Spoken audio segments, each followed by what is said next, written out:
Let's hope we can uncover those plants for good soon. Not quite yet. We're going to have a couple more cold nights, but then we're looking pretty good. You know, some types of plants may have just been wiped out. I knew a fella down around Wimberley that grew olive trees, and this kind of cold would have just, you know, killed them. Just flat out. He made some good olive oil there for a while, though. I haven't checked with him to see if he's still in that business. He may not be after this cold wave. You think it was cold here. Now, I know you can't see these temperatures on this map very well. That's why I put them on KXAN.com for you on the weather blog.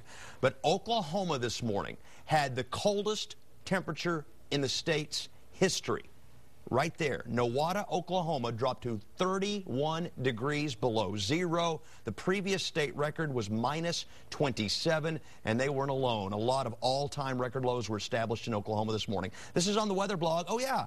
And today, our February bird forecast. We've got goldfinches, red-breasted nuthatches, and cedar waxwings in your Travis Audubon bird forecast for February. Check it out. All right, how cold were we this morning? Well, we weren't Oklahoma cold, I can tell you that. We did see some 11, 12-degree readings out in the hill country. If it weren't for the wind, those would have been 8 or 9 degrees this morning. Pressure's a little bit lower today than it was yesterday, so I'm not sure it's going to be single digits tonight, but you will very likely be very near this cold again in the morning. Same is true for the metro area. Same is true for our eastern counties, where readings fell into the teens most everywhere. Record-breaking morning this morning. We did and were able to warm to 43 this afternoon. Actually, 45, I think, was the high. 43 is where we are now. 34 at 8 p.m. is our forecast, and 28 at 10. So a rapid drop in the temperatures again tonight.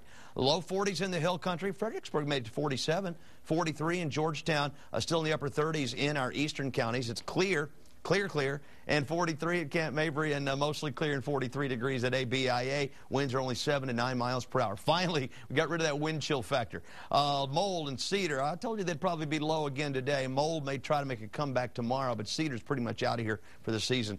Around the state, Dallas at 36, Amarillo 25. 42 in Houston, even down in the valley, they're shivering. It's 43 there. Skies are clear around the state. We're headed the right direction, but the high pressure that brought Oklahoma the all-time record cold this morning, dropping southward tonight, be settled on top of us, so the winds will be light. Conditions will be favorable for an extremely cold night tonight. The jet stream that had taken that big dip, well, that's not the jet stream, is it? Let me put the jet stream on there. Taking that big dip like this that allowed that cold air to drop down into Texas, that is in the process now of changing, and changing maybe for the rest of February, the way it looks. I looked out at the forecast that takes us to the 27th of the month, and we just don't see anything real super cold coming our way between now and then. If we get past February, we're pretty good. That's past our average last freeze in Austin. In fact, that's the 23rd of February.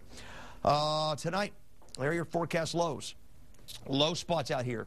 10, 11, 12, don't be surprised if you see that kind of number in the morning. And then tomorrow, low and mid-50s. How about that? 50s tomorrow, 60 Saturday, 70s Sunday. Let me show you that. It's worth waiting for here in the 7-day forecast. Clear tonight. I think in Austin we could go as cold as 20.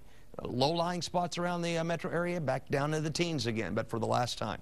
53 tomorrow. Sunshine on Friday, good way to kick off the weekend. And how about this? Now, it will be very cold when you're up early Saturday morning going to the farmer's market, but boy, afternoon will be super at 64. 70 on Sunday, 75 on Monday, Valentine's Day, and look at next week. Just super. We deserve a week like that after the week we've had, don't you think? I think so, Jim. Thank you.